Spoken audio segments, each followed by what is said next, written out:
இப்ப யாராவது உங்களை பார்த்து தேவ பயம் உனக்கு இருக்கிறதா, நீ இப்படியாகன்னு சொன்னா சொல்லு. பாரு, நான் ஜீன்ஸ் போடுறேன், எதுனாலும் போடுறேன், முடி எப்படினாலும் வெட்டுறேன், தேவ பிரசனத்துல வந்து நிக்கிறேன் பாரு. உங்களை தான் சொல்றேன்.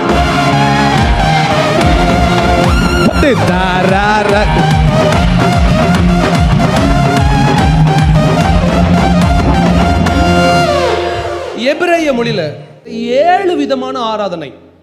முதல் ஆராதனை, இன்னைக்கு வீட்டுக்கு போகும்போது உங்களுக்கு எதெல்லாம் ஆராதனைன்னு தெரிஞ்சிருக்கணும். ஒரு ஆமென் சொல்லுங்க. முதல் ஆராதனை எல்லாரும் சொல்லுங்க பராக். சொல்லுங்க பராக். சொல்ல பாராக்.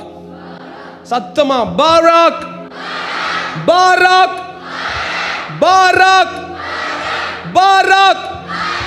கவனிங்க, பாராக் என்பது கவனிங்க, kneeling down, bowing down and worshiping God.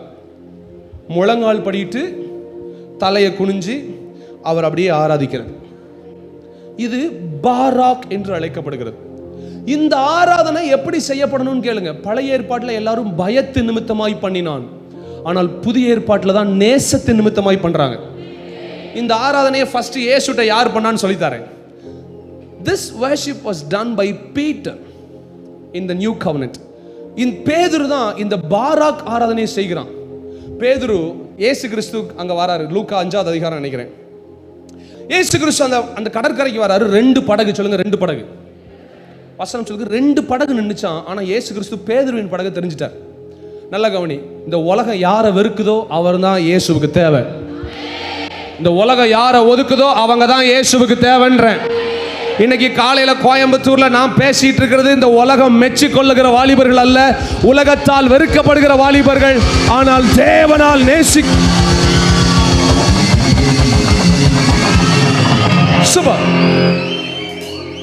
இப்ப கவனிங்க, இந்த ஆராதனை எதுல இருந்து வந்துச்சு? பயத்துல வந்துச்சா இல்ல அன்புல வந்துச்சான்னு சொல்றேன்.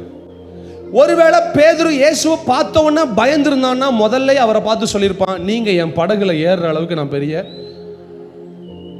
பெரிய அயோக்கியம்யா, நிறைய பாவம் செஞ்சுட்டோம்யா. நல்ல கவனிங்க, நியாயப்பிரமாணத்தை அறிந்த பேதுரு பாவியா தான் இருந்தான். ஆனா இயேசு கிறிஸ்து படகுல வந்து வசனம் சொல்லுகிறது வலை கிழியத்தக்க. இப்ப பேதுருக்கு முதல்ல ரிப்பன்டன்ஸே இல்லை, பேதுரு பாவியா தான் இருக்கிறான். இயேசு கிறிஸ்து ஆக்சுவலா உள்ள வந்து என்ன சொல்லியிருக்கணும், நீ பெரிய பாவியா இருக்கிற, என்ன செஞ்ச தெரியுமா, போன வாரம் சொல்லட்டுமா எல்லாத்தையும் அப்படி சொல்லல. ஏசப்பா அவனை பார்த்து சொன்னாரு,